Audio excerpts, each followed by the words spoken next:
We'll now go over workflows and data sets relating to VRE. And the idea here was, after the great general conceptual introduction by Misha, we're now taking a little bit of a use case perspective.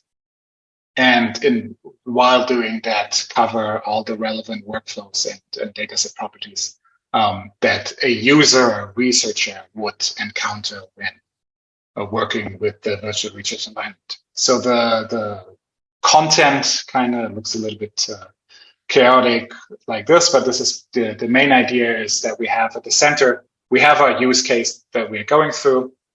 And while going through this, we are going to go and mention all the corresponding workflows from more procedural workflows relating to data protection to the technical workflows with more technical details, for example, talking about the data ingestion that Misha mentioned, and as well mentioning and looking a little bit more into detail of the example metadata that we have, for example, for the different types of data that we have. So starting this, just to give a little bit of an idea of what I will be talking about in the next phases, is just a short introduction to the actual use case. So while Misha showed some of the functionality of the VRE portal using the Indoc test project, which is the landing project that all VRE users will have access to really familiarize with the functionality, with the portal, with the different workbench tools even that are available already at this stage. We're now jumping into an actual research project, which is my project in the VRE, which is called Lesion to TVB, which is a standard neuroimaging project, I would say, with the idea was to create TVB, the virtual brain simulation for stroke patients. So we're starting with raw stroke data, and the first part of this project was the development of an accurate processing pipeline so that we can then use the fully processed data to run TVB simulations. And just for people not familiar with stroke and the neuroimaging processing aspects, generally, if we are talking about existing processing pipelines, like, for example, human connectome processing pipeline, fMRI prep, you name it, with Misha already mentioned some of the examples, they fail or are significantly impaired when it comes to stroke data, which is merely due to the large lesion effects that we can have. If we're talking about a stroke subject, in this case, ischemic stroke. And also, we have some issues relating data quality, data availability, because most of the data we're talking about stroke patients is coming from the clinical context, which limits availability and acquisition of data in general. So the data set that we use for this is a previously published data set from colleagues from Hamburg, from the Universitätsklinikum Eppendorf. And we already see in the first example here, the large lesion artifact that might impair our processing. And with the goal of having TVB at the end to run some simulations, generally, when we talk about how do we want to process data to run TVB simulations, we're talking about diffusion-weighted imaging, some anatomical imaging, and bold imaging, where we use the diffusion for imaging for tractography so that we can have the tracts of our subjects, the anatomical data generally, talking in the very simple case, to create some parcellations. And then we can use that parcellation either in combination first with the tractography to create structural connectomes, and also in combination with the bold data, with our functional MRI, to create functional connectivity matrices that we, for example, want to use in the standard TVB case as our target, where we fit our model to. Now, if we're looking at this, what we have in the lesion case, we first, like I mentioned, have large lesion artifacts, but we also have the case that we have significantly reduced resolution of some of the modalities. For example, if we have talking about a flare image as opposed to a standard G2 image, and we also have a lot of the times very limited actually field of view in the acquisition.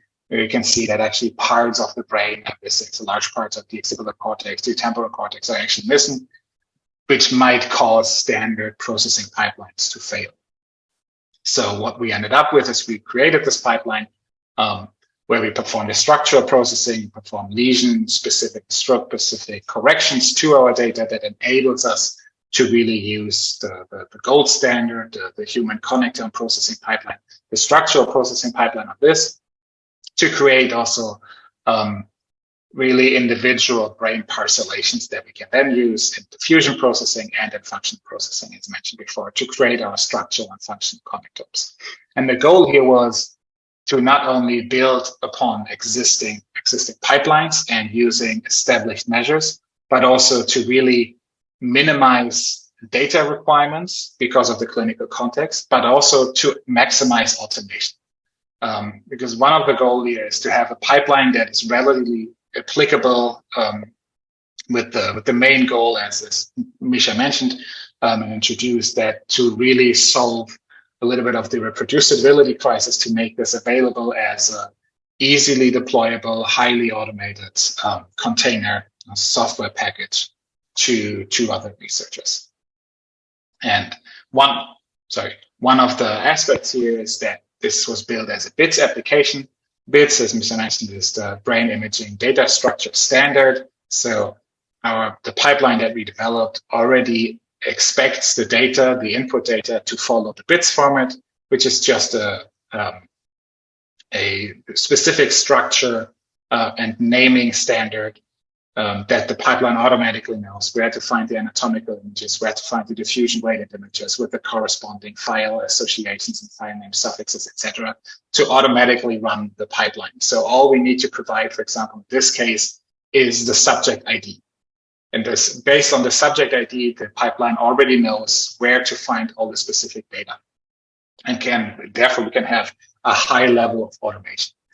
And the output that we end up with is, in addition to a lot more processing and interim results, is the final directive. It's called the TVB ready, which gives us the structural connectome with the track length and the weights, the fMRI, the functional connectome for all of the tasks available in such a func ordner here of the subject, the finally processed T1 images, as well as the parcellation image, and also some additional information, such as the center of the region of interest of the brain, of the parcellation, to really have the individual information of where the center of gravity for each region of interest is, and also a region of interest-based lesion load, which is an estimate of how strongly each region of interest is impacted by the local lesion that it finds. This is a value between 0 and 1, representing how strong and how encompassed the lesion is by the actual lesion mass. So which contains all the voxels in the brain that have been previously identified as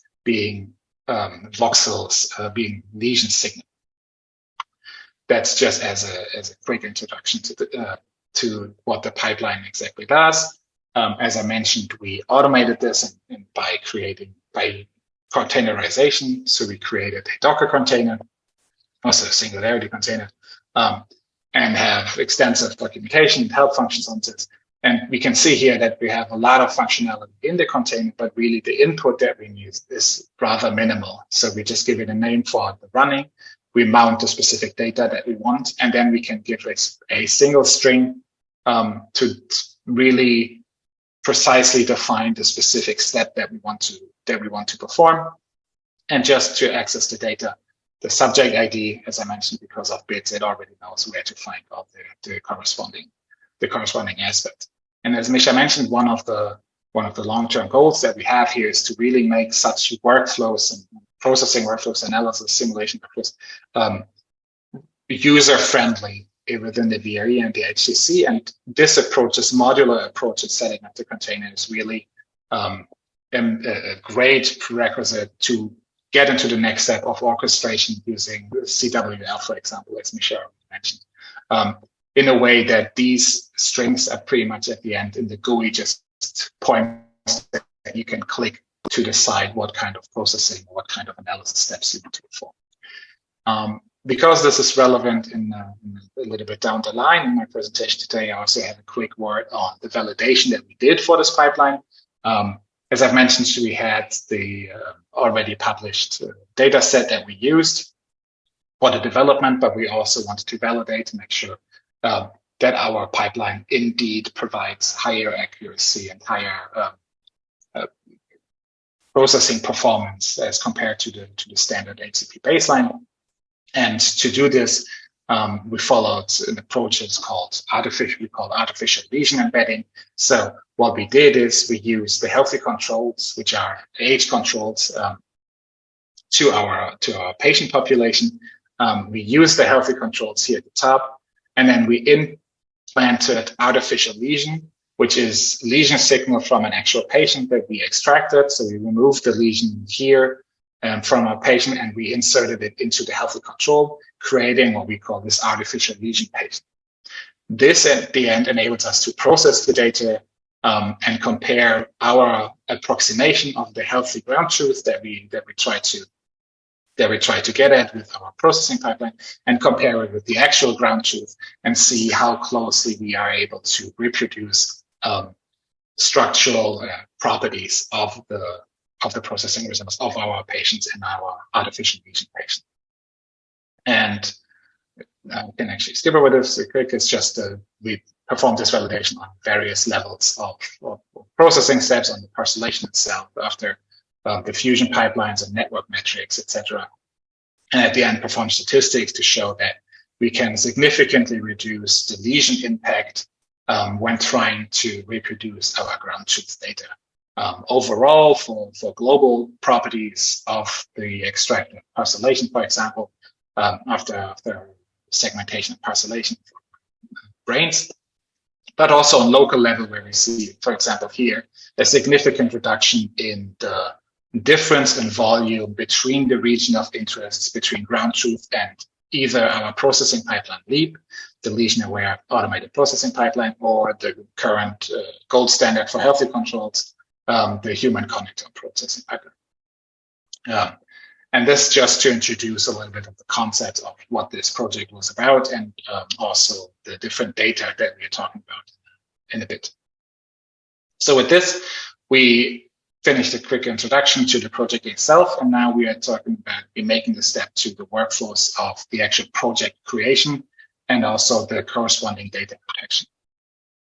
First generally, and then again for the specific use case.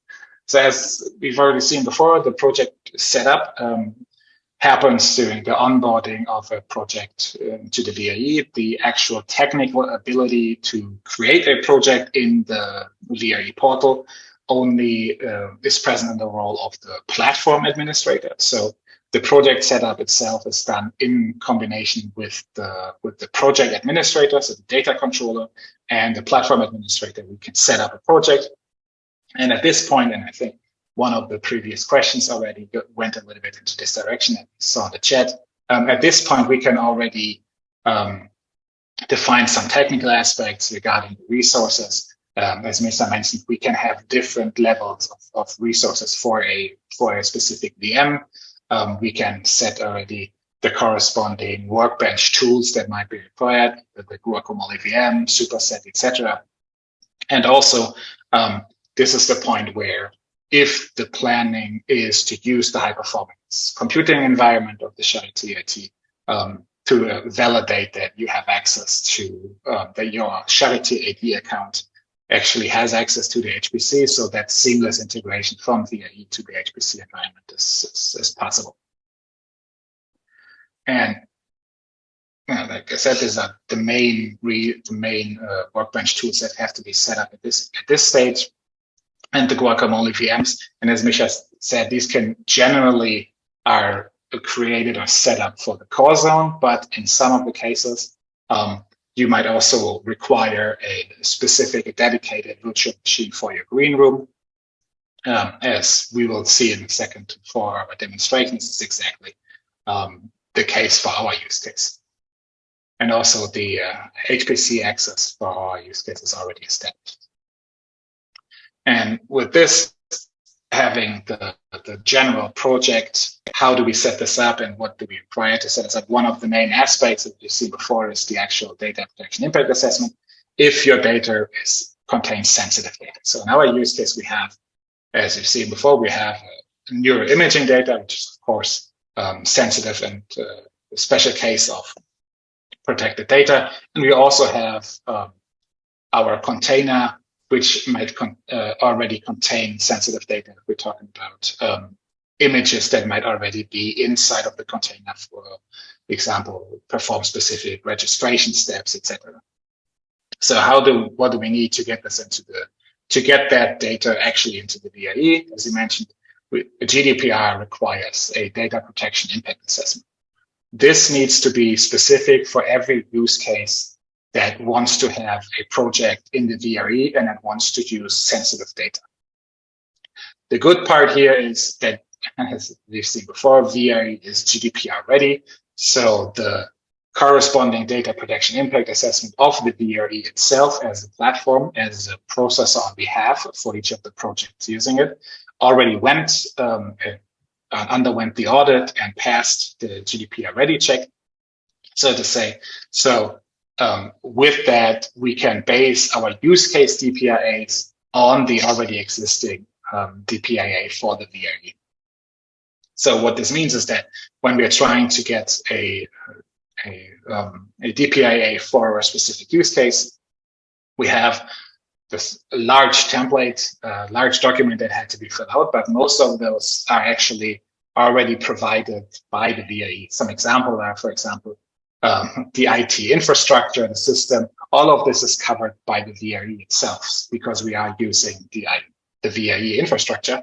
So we don't necessarily require any use case specific information here. So this can be provided by the VIE. And the same goes for maybe the most important aspect of each such data protection impact assessments, which is the actually risk analysis, where all potential threats to the data integrity and to the privacy of the data subject, etc., have to be mentioned, and potential countering measures have to be named and explained. Again, as we are using the VIE infrastructure, this has already been provided by the VIE, so we can reuse this. Some of the more use case specific information that are required are, of course, just a general description of the use case itself, because as we've heard before, each processing of personal and sensitive data has to be, for example, purpose related and has to be lawful, etc. So the description of each of those use cases has to include that.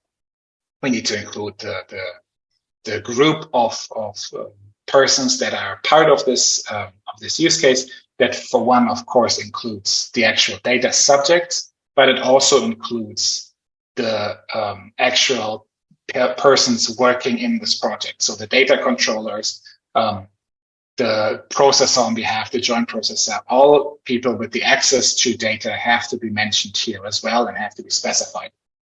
Because not only is the data in the VRE sensitive when it comes to the data subject, but also the user's data need to be protected as well, because you're talking about access, which means name information of this sort is included for each of the users. So those data need to be, the VA is aware of this as well, and the protection there goes towards the even that sensitive information. And of course, the last part where we really need use case specific is just the sheer data flow of the different steps that are performed, and also where the data is at all times during these different steps that are performed. We will go through this in a second. So as I've mentioned, there is extensive documentation for all kinds of aspects already covered for the EVA. Just to have a little bit of a visual representation of this, for example, the graphical network plan, the general architecture of the VRE is already described, and all these different documents really describing, for example, the data protection concept, risk assessment, authorization concept, as we've heard before. All of these aspects are already covered by the VRE specific DPIA. So what do we need in our use case for our DPIA specific?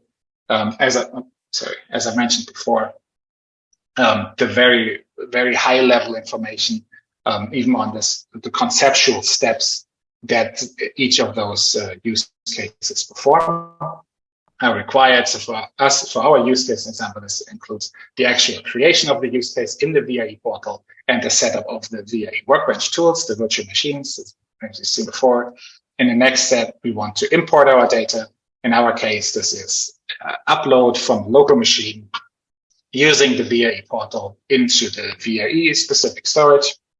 Then we perform pseudonymization within the VAE workbench tools. After we conclude this, we copy the data from the green room to the core zone to make it available for all processes in the project. Then we perform some processing inside of the workbench tools itself of the core zone VM. And then for the computationally expensive, we use the HPC environment. In the last step, we again use the workbench tools to synchronize the data, as Misha mentioned before, using the synchronization, making the data available not only in the virtual machine, but in the VAE backend storage. And it's the last step, just export the data, downloading it using the VAE portal. This as a very basic example of this conceptual data flow for our use case. If we're looking a little bit more specific, what are the different zones that we're touching here? Well, we have the data controller that initiates the creation of the project and the upload of the data. Then we have the processing inside of the green room, where we have the data in the VAE storage. We're using the workbench tool to perform pseudonymization.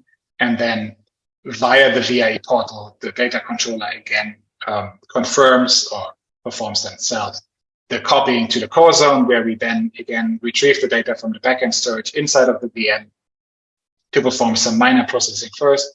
We push the data to the HPC together with our jobs.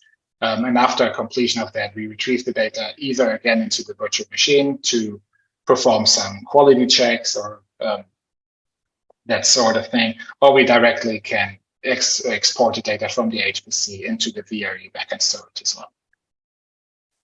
So what we end up with is the final flowchart for our project, where we start here in the first step. I am on my local computer. I upload the data set, and I already have some OpenMinds metadata, which we get to again later on, that I upload into the portal, and then I have it available in my project-specific instance in the VAE portal, as you've seen before. I use the workbench, the Guacamole workbench VM, the green room, where I retrieve the data from the backend storage using the VAE command line interface tool, as shown by Misha. We use that data set, we perform containerized defacing in the next step, and then using again the VAE command line interface tool, we push the defaced data back into the green room storage. So at this point, after step 5, we have the data in the green room in the original initial state and also in the defaced state. The defaced data we now want to make available for all other processes in the project. So the data controller copies the data from the green room into the core zone, where we can then do again the same thing. Inside of our Guacamole VM, we retrieve the data now in the core zone using VAE CLI. We can also initiate based on the type of processing we want to perform. If we want to have provenance tracking for our data, we can use data-led, as Misha mentioned, for example, to track our all the changes that we are performing to our data. We use the deface data set, perform some containerized processing, even submitting the job to the Charity HPC, to the high performance computing cluster, and at the end retrieve, as you've seen before, our TVB ready data set that we can then in step 11 push through the backend storage to the core zone backend storage, again using the VAE CLI. In the same way, we can also make the data available, for example, the OpenMinds data that we already uploaded by pushing it directly into the VAE specific knowledge graph, which is based on bluebrain Nexus, which we're going to see in a second. And also we can use other services, integrated services of TVB, such as the Jupyter notebook that Misha showed, but also directly use our data to run TVB simulations in the TVB GUI that is running integrated in the VAE as well. With this, when going back to the actual data that we're looking at, that we process and that we want to use in our use case. So the data that we have available is a longitudinal stroke data set with different types of availability over time. We have patients, we have healthy controls in T1, and we have different modalities of neuroimaging data that we want to include. We have standard T1, flare images, diffusion images, etc., as mentioned before, and we have the corresponding lesion masks. And our data in this case, as I mentioned before, is already in bit standard. So the upload that we're performing from our local computer is following this structure. So we don't need to perform any adjustments to be able to run our processing container, which is built as a bit set, as I've mentioned before.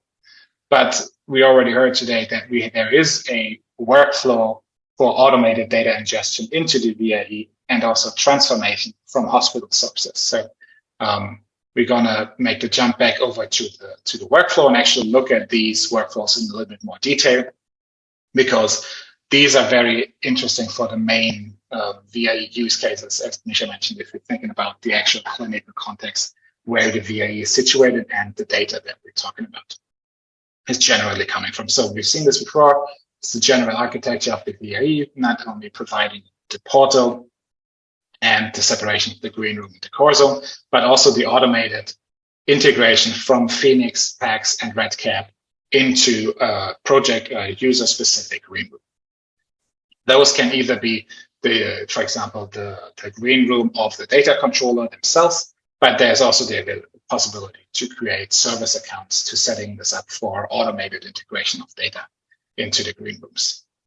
So what we're performing here is first, those are two pipelines that come together in a single workflow. The first one is the VIE PACS integration itself, where we have the ingestion of DICOM data that actually pretty much the raw scanner outputs that we want to integrate and get into the VIE in our green room storage. And here we're following a two-step approach. First, a manual validation of the parameters to make sure that the data we're pulling is actually correct and is fulfilling the requirements of the project. And then an automated data ingestion by using cron jobs to set up the automated ingestion of data from the PACS to the VIE. And as mentioned before, the actual frequency, for example, of this can be adjusted for each project. And it's one of the things that can be discussed during the project setup in the beginning. The requirements here are that there is an existing PACS client at the Charité PACS, at the Phoenix PACS, where all the data is stored. And also, if that exists, we have a project identifier that we require to actually access the PACS client, the PACS container of the specific project. The second part of that workflow is the actual bits transformation. So once we have DICOM data and we pulled it into our virtual machine, we can perform the automated transformation into bit standard, again, following a two-step approach. First, manual validation to really ensure that the transformation works for the specific data set. And after that, automated transformation, which can be triggered automatically if a new data set has been pulled from the PACS integration workflow to automatically convert this into bits data before pushing it into the green. How does this look from a high level perspective in more detail afterwards? So the basic idea is that we have the external data source, the Charité PACS server, and we want to integrate the data into the VIE green room. With the way this works is the data travels via a dedicated edge node virtual machine where those workflows are executed. So the access to this is separated from the user access in the green room, and no VIE user has generally access to this VM. So the data is pulled from the PACS server into the edge node, transformed, and then pushed into the green room and afterwards deleted to make sure that there are no potential threats to the integrity of the data. And in a more detailed level, how does this look? Well, first, in the project setup, as I've mentioned before, we have the project ID, which correlates to the client in the PACS.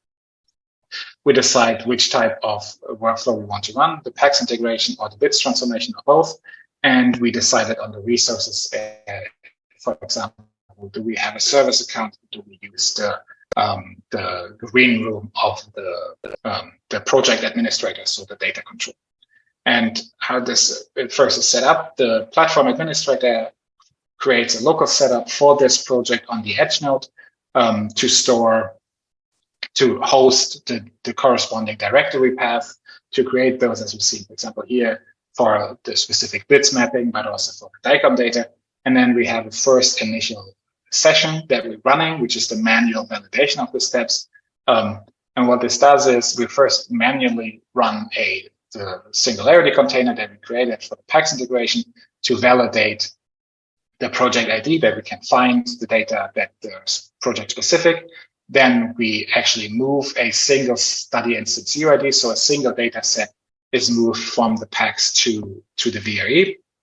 We then run the bits transformation container if the bits transformation is wanted. During this workflow, we provide the output of that bits transformation just using a tree command to the user to have an additional feedback loop, just to make sure that the bits transformation default values of mapping really the acquisition protocol name to the final bits output, for example, the subject underscore T1W.nifty, that all of those are mapped and covered in the specific project. A lot of the times you have neuroimaging projects where all of this is covered by default, but sometimes you might have information that might not be encoded in the actual project, in the actual acquisition protocol name. For example, running the same modality twice, once before and once after giving a contrast enhancer. If that information is not actually in the acquisition name, the protocol name, then this is an availability to really have a project-specific input to provide that the first instance of that modality is pre-contrast and the second instance is post-contrast. So the user can provide just a simple text file with key value pairs saying that session 1 equals pre, session 2 equals post, and this can be automated or integrated into the bits transformation container so that we can make sure that all even specific acquisitions can be covered in this transformation. And once this is complete and the requirements are met, we can automate this using a cron job where, again, the frequency can be adjusted. We run the PACS container. If new data is available and has been pulled, we run the bits transformation container. And after the transformation, we use the VA command line interface to upload the data into the green room, for example, of the service account, so that it then shows up in our overview, in our project overview in the green room that we want to find. And if you want to go even a little bit one level deeper into the technical details, is how this is performed. The actual transferring of the data is, as we're talking about DICOM data, is handled using DCMTK, which is a Python tool that we're using here. The different implementations, which is able to work as a data receiver for DICOM images. So once we start this project, we supply, once we start the container, we supply the project ID. We first initiate the data receiver, the object to receive the data from the PACS storage. We test whether or not we find the PACS just to validate the availability of the connection. We request the existing file. We check whether the existing file request exists. For example, in our very first instance of testing a single study instance UID, if this is the case, we move the file into the mounted drive of our container, and we terminate the receiver using term-sc. In a similar fashion, we perform the bits transformation, where we start the container based on new DICOM data that has been provided.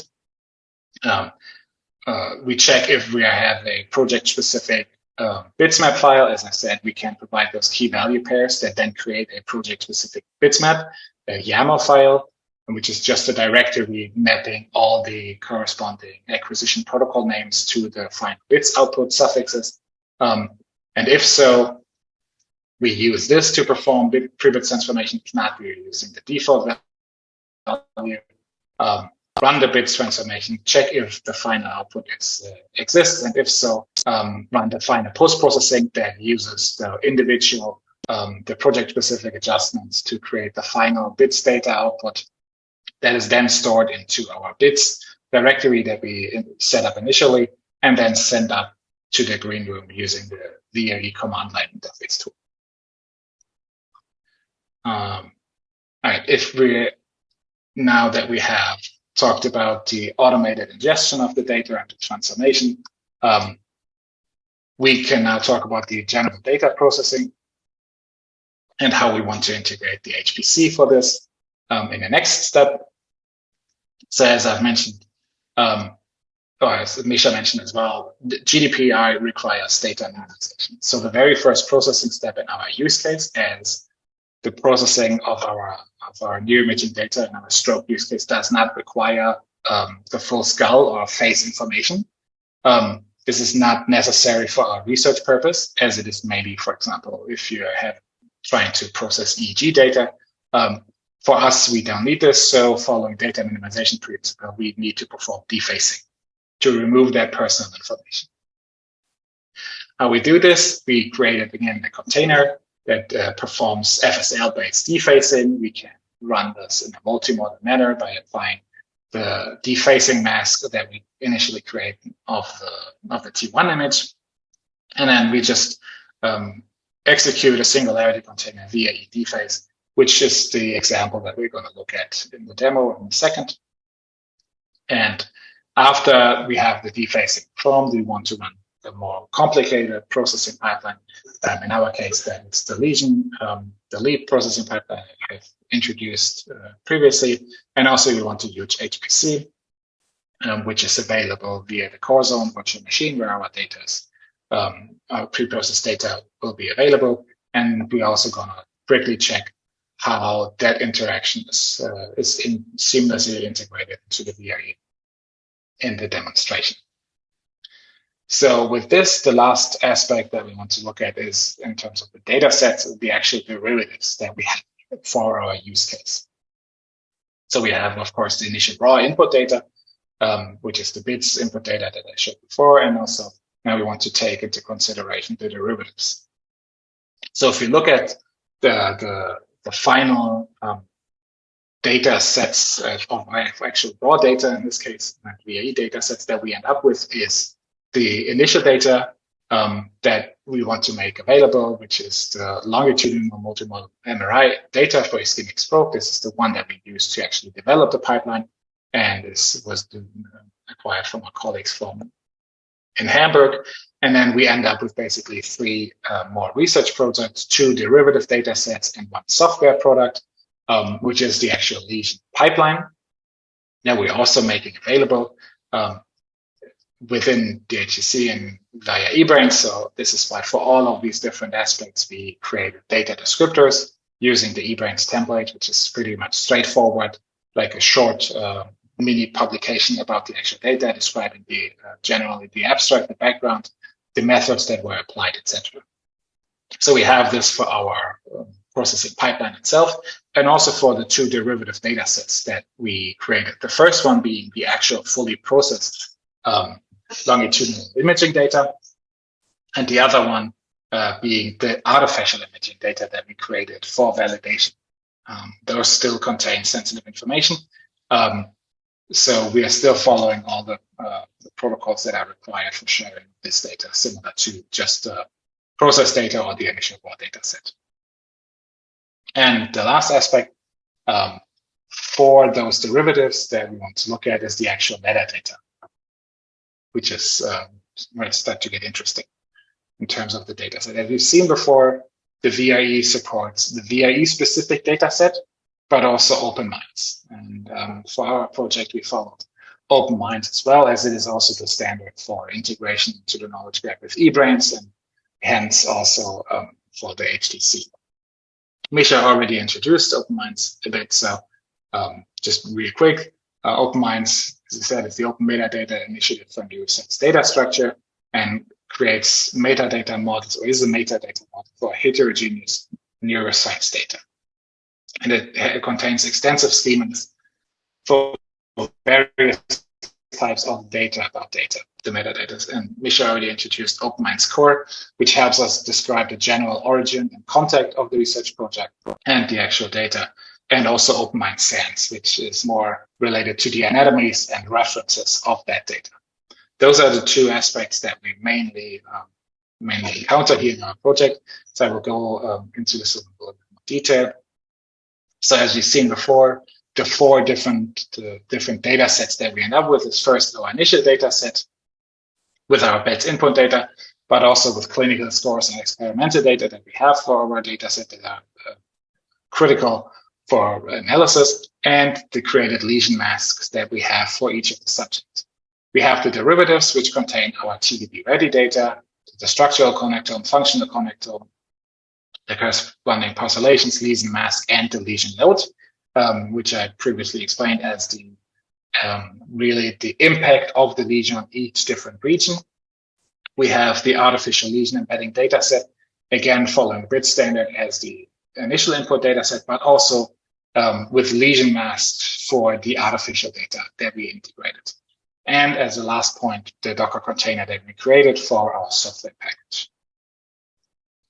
With this, what are the main aspects that we can cover with OpenMinds and where we integrate this information? Well, the standard bits input data and clinical scores can be easily covered with the schemas and the functional terms of the OpenMinds core, with lesion masks being able to be integrated using OpenMinds Sans. Same goes for the TDB-ready data, with OpenMinds core and OpenMinds Sans taking care of the standard structure connectome parcellations, and also the lesion mask and lesion loads with Sans. And the same goes for the artificial lesion data set.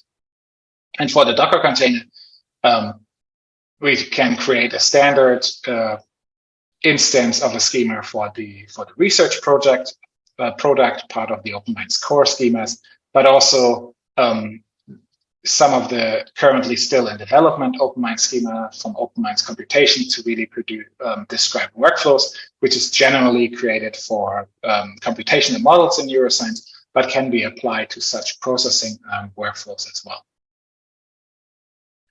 So if we're thinking about the initial data set we have, and we have the input data that we can cover with OpenMinds core. So what are, for example, the aspects of the schemas that we can use to cover OpenMinds Sans? What are the properties that become relevant to really integrate pretty much low level or very specific information on subject level, patient level in the framework of data about data of metadata? One being the coordinate point, which we can define as the lesion center of gravity. So we can really pinpoint to the center of the lesion, even in the metadata realm. And the same goes for an anatomical target position, which is the custom anatomical entity that we can define. And it goes even further if we're thinking about the lesion load and the other derivatives, such as the TDB-ready data, where we can enhance this information, not just about the location of the lesion, but also about the actual load for each specific region of interest for the reference parcellation image that we have. Right? We have the parcellation available. We can reference this. We have this as a file instance in the OpenMinds core. We can reference this in using OpenMinds Sans as a quantitative relation assessment. How do these in the end look like? We've seen this already in a very basic example, and what Misha shows for the standard validation of such JSON schemas. If we now look at the defined schema for the custom anatomical entity, we see the main requirement just being the name and the study target, but we see several properties that we can define. One being the annotation that we want to use, the name that actually describes, in our case, the lesion mask, which is can be provided simply as a string to define what we're having here. We can add an Uberon parcellation term, as we've already learned today about ontologies, and we can add relation assessment. As we've seen before, those can be a quantitative relation assessment to also include the ROI-specific information. And if we look at the properties here, for that quantitative relation assessment, we see certain criteria that we need to provide for getting this actual information, which in our case is the computation of overlap between lesion mass and region of interest voxels. And then we can set this into the relation to the parcellation image that we created. And we can add the quantitative overlap, being that value between 0 and 1, giving us the information on even a patient level about the impact of the stroke lesion on that specific region of interest. So what we end up with is metadata that already contains not only lesion location, but also lesion severity. And this is, I think this came up also in one of the questions already, where we want to draw the line between where actually the law draws the line for us, whether or not we're talking about private information, sensitive information that needs to be protected, or metadata, which is generally thought of as more not critical and can be made publicly available. We extend metadata to this level where we have patient-specific information with the quantitative relation assessment, so with the lesion load. We are talking about information that is sensitive because it is related to disease status for a specific patient and therefore needs to be protected. Sorry. So if we actually look back at the different points that we have the Docker container, which is of course just the software code in our case, and it can be made freely available open source, so it doesn't need to be protected. But as soon as we are actually integrating lesion information, whether that be lesion load or also lesion mask, we're talking about sensitive information that cannot be publicly shared. The question that remains here is for the artificial lesion data set, because now we are actually talking about data sources and how they relate. We have the actual image of the healthy control image, and we have the patient lesion information that have been combined into a single image, and slight modifications have been applied during the processing of this. But we are still, as we've seen before, what Misha showed us, even single voxel time series, short slices of a functional connectome can be enough to really perform fingerprinting and identifying subjects, be it the patient or the healthy control. And both of those data sources, of course, are sensitive and need to be protected. We think about this, we have these two data sources. We have the healthy control data that needs to be protected. We have the actual patient data that needs to be protected. And even the fake data, the artificial lesion data, still contains enough sensitive information to potentially enable identification, and hence falls under the protection of sensitive information. And when we think about then how we want to make this available, in the VAE, we have project-specific knowledge graphs, which I will get to. I'll show this live in a second in the demonstration. So this is, again, a use case specific, how much information of the metadata you want to make available, whether you want to make it publicly available, or even if you want to include all of this information, like, for example, the lesion load, which can help analysis inside the project, maybe from other processes down the line, make it available. We have the ability to have project-specific knowledge graphs. So again, access restriction only for project members, which enables us to have this metadata information shared with all project collaborators in the VAE. So with this, we kind of already covered the whole life cycle, I'd say, of that use case. And we went through the different workflows and data sets that we touch from a user perspective. So in the next step, I will quickly go into a demonstration showing the project space in the VAE portal, showing how we're performing green room pseudonymization, the HPC integration, and also a quick example of our initial metadata in the knowledge graph. Exactly. So for this, I will quickly stop sharing and change so that I can adjust this to what we want to see. I think this should do it. I can get it to share again. I think that should be enough for now.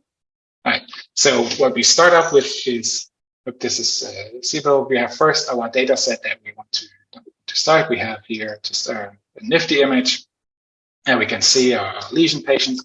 And if we look at it here, we render it.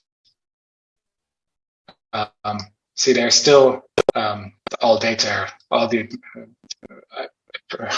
identifying personal information of my face in there. So it needs to be defaced in the beginning. So what we first want to do is we want to make this data, we want to upload the data into the VAE.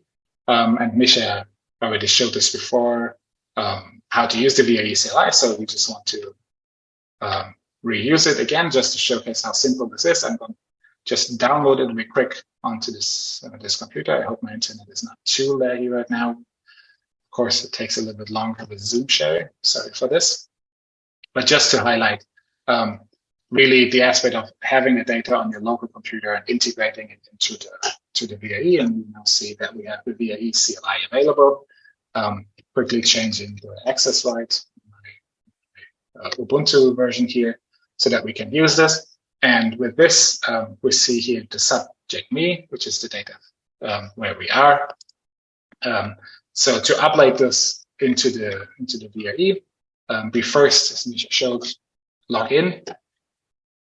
So I authorize myself with the Charity IAD account, and I have access. That is now all my project accesses is, or the group accesses provided, and I can use this to really upload using VAE CLI file upload the bits lesion data, the directory that I want to create with the data into my green room. It's going to give me an error message because I already did this.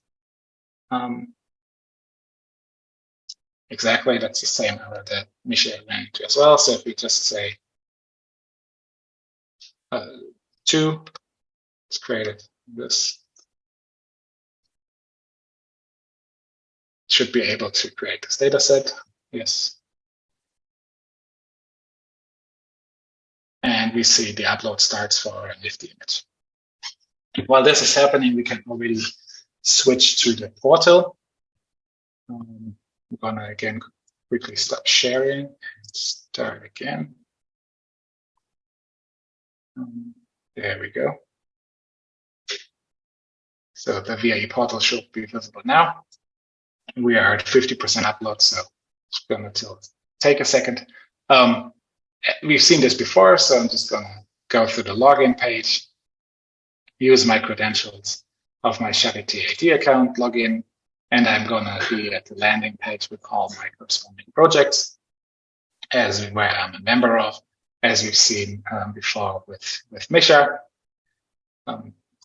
Here I go to the Lesion to TVB project, and I'm at the Lesion to TVB landing page.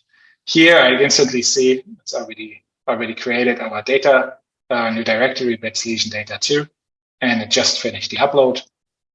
So we can already check here. We see the directory, the available, the session, the anatomical folder with the 2 files of the nifty image for my T1 and my lesion mask. So you see it's directly provided in the overview that we have here. So what the first thing I want to do, as I've mentioned, those are sensitive information, sensitive data that we have now in the VAE green room storage of my project and of me, as it is user access restricted. And I want to make this available to other processes to run the more complicated, the more computationally expensive processing in the course. So the first thing I need to do is to perform pseudonymization, or in our case, a specific of defacing. The way I do this is I use the Guacamole VM. And in this case, one of the questions already in the chat that I saw before also replied to this. We have a virtual machine, not only in the core Zoom, which is the standard, but also in the green room, as we want to perform exactly this defacing. And as we are in the development of the defacing pipeline, for example, we want to validate the actual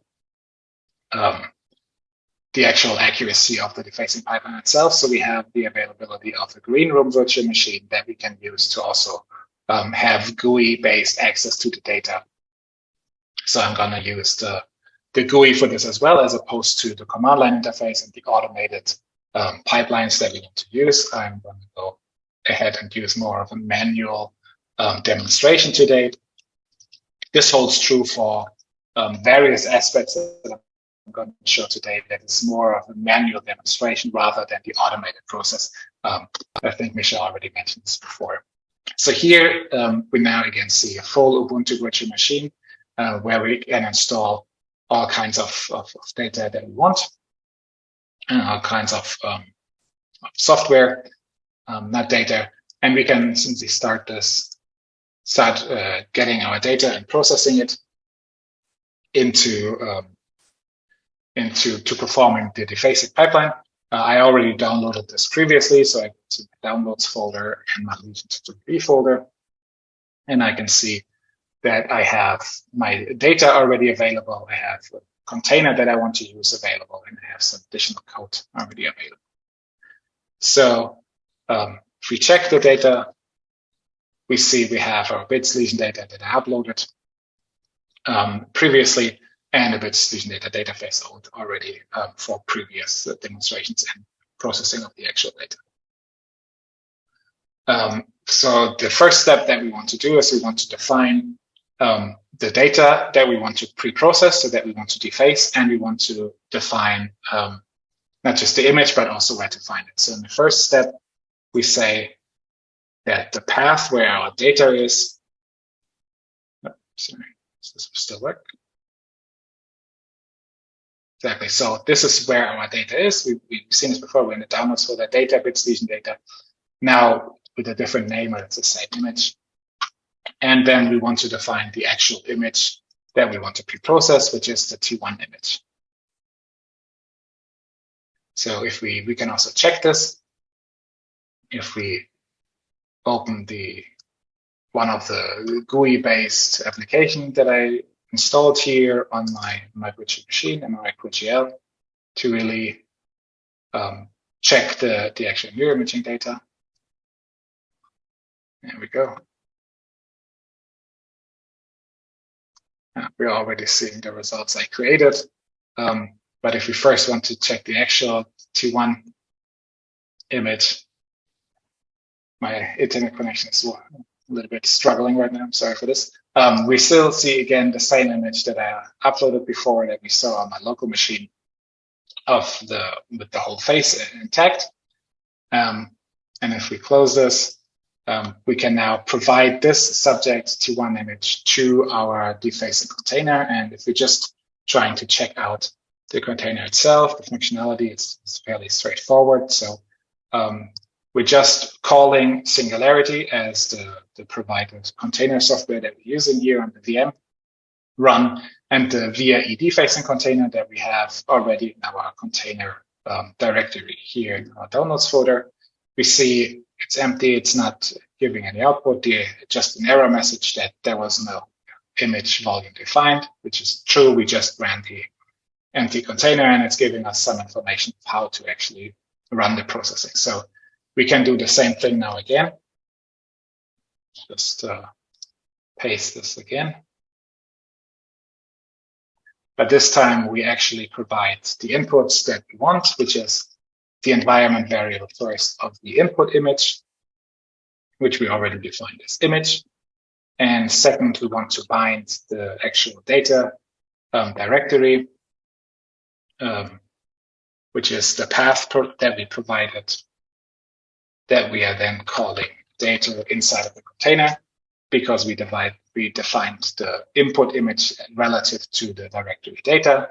So the mount, or the bound volume inside of the container now has the data. And if we run this, perfect, we see that it already started the defacing update. At first giving us some information about parameters that we didn't provide, like for example, visualization, which is on default true. So it's already creating plots that we want to check afterwards. And we're not performing any multi-model defacing because we just provided the T1 image, and we're happy with just this in this demonstration right now. While this is running, this should take 2 minutes, I think. We can use the time to look at the other aspect that I already introduced before, which is the open metadata in the actual VRE project for the Legion 2 TV project. So the first thing that we see, and we already saw this before, is that we see the switch here between the project and the data sets.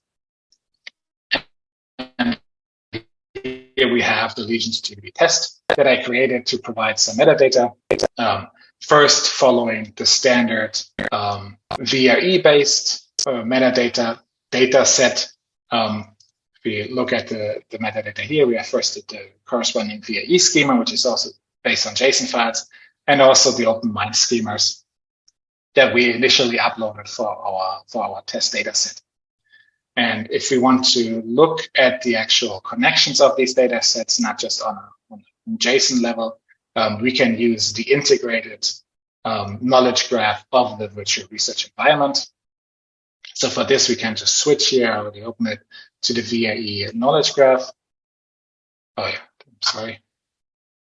Which with the URL is just vre.charité. I'm sorry.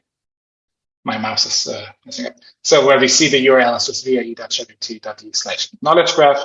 This is already some information about me because as you can see, I'm already logged in, again, using the VRE login info, which is just the Charité AD, the Active Directory account. And then we go into the Charité application. We go into our data set that we provided, which is the lesion to TVB project. And here we can either check suggestions that we can check the whole project. Again, sorry, this keeps happening. Or we can just check, for example, the dataset version, seen before, and I click on here, and I can directly either check the actual JSON file that presents this instance, and if I want to, for example, get the ideas of the corresponding author, the corresponding description that we provided, the ethics assessment, etc. Or we can have a graph view of this. Here is a tree, which is similar to the screenshot I showed before. We can really zoom in and validate different aspects and different instances of these schemas, such, for example, the funding and the corresponding agency, for example, that is related to the funding, as we've seen those in the control terms as the person or an institution or etc.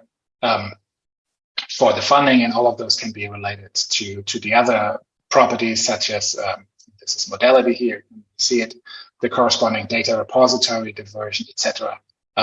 In a graphical and a visualization of the actual linkage between different data set versions. And in our cases, it's just the very first initial data set. But if you're thinking about the derivatives that we created and the OpenMinds data that we created, we can have the linkage here based on those JSON IDB files across the different states of our data sets and of the corresponding modalities, derivatives, etc. With this, I think the actual processing, the defacing, should be complete at this point. Yes, completed. Seen took roughly a minute or so, and we now have the data available. So if we check actually in the bits lesion data.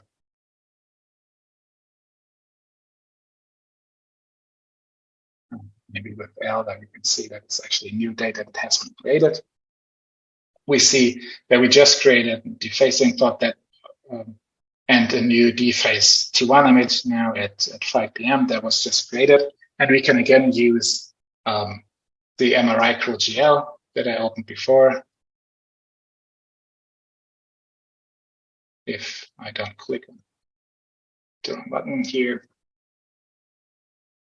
to now see the change from the initial data that we used where the brain is still available, the face is still available, and we want to still saved here, want to use the new defaced version. You can instantly see the removal of most of the identifying information of my face and my ear, etc. Maybe it's better if we look at it this way. Exactly. So we see most of those as removed.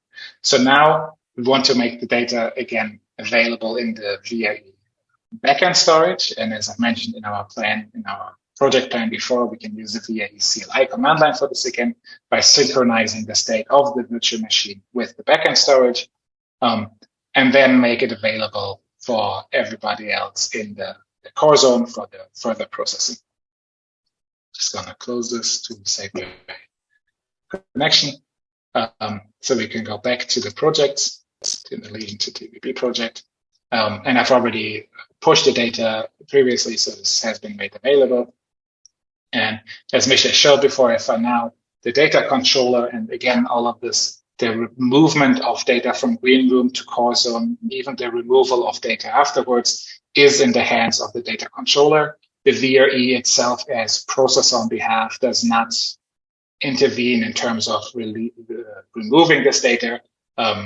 All of this stays under control of the actual data controller. So we can use this data and here request copy to core to make it available in the actual core zone to all other process members. And we just want to quickly jump to the core zone as well. So you can see here also, again, we're using the GUI of the virtual machine just for demonstration purposes now.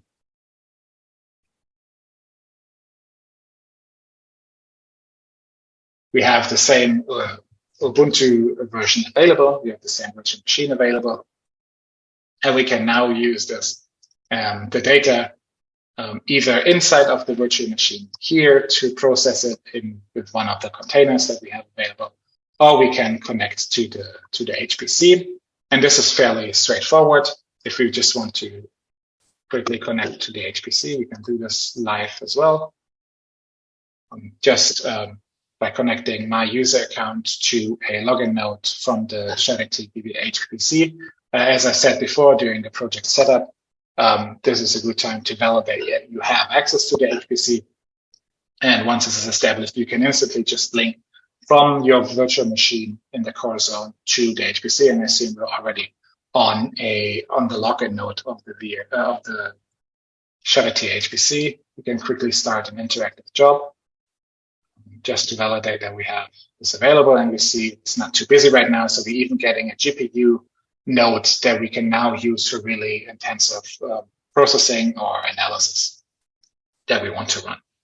And we can also instantly, if we have the data, if we want to retrieve the data into the HPC environment, or we want to move the data afterwards into the backend storage of the VRE. Again, we have VRE CLI available here as well, the same manner that I downloaded it to my local computer in the beginning of the demonstration. I have downloaded it here into my home directory on the high performance computing cluster. So I can now use again VRE CLI to move data around and make it available.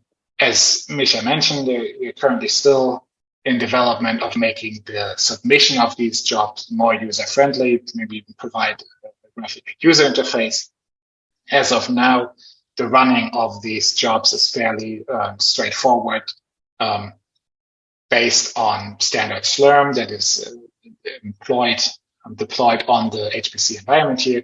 So the way we do this is by providing just standard batch scripts, as we can see here, for example, where we try to process our data using the HCP, the Human Connector Minimum Processing Pipeline at the beginning. And we can just quickly check.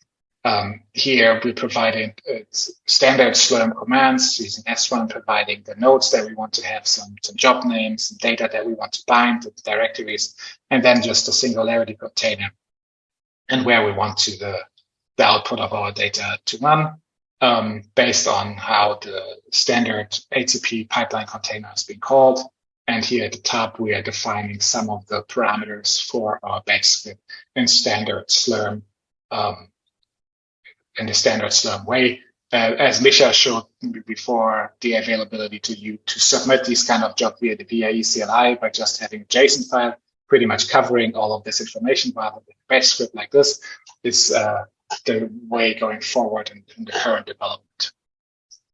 And I think with this, I pretty much showed most of all of the functionality that I wanted to highlight. Significantly quicker than expected, but I guess we already had a great introduction into these general topics in the first place. So it made it easy for me to kind of fly through. And we already had several questions in the beginning. So maybe this gives us a little bit more time now to really address this in more detail. So happy to have some more discussions or questions on either of those topics so far. I'm going to just switch back to the slides real quick.